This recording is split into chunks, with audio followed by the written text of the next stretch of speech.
Всем добра, 4 мая. Пока нас ждут, мы живы, иному не бывать. Ни пуль злой свист, ни взрывы не смогут дух сломать. Хоть смерти собирает богатый урожай, Россию изнуряет, но верят люди в май.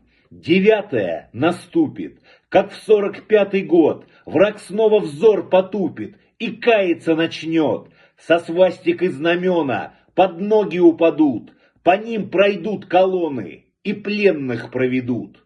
Победе над фашизмом срок 80 лет. Считаю сверхцинизмом кощунственный дуэт воинствующей клики из Киевской Руси под западные зиги с нацистами. Спаси, спаси их злые души, Всевышний, вразуми, войны дельцов, кликушей фашизма, дурь уйми. Пусть мир несовершенен, но Русь добром жива, дух русский, Богу верен, природа такова. Зло усмирять нам предки в заветах нарекли. Май, день победы, меткий в истории земли.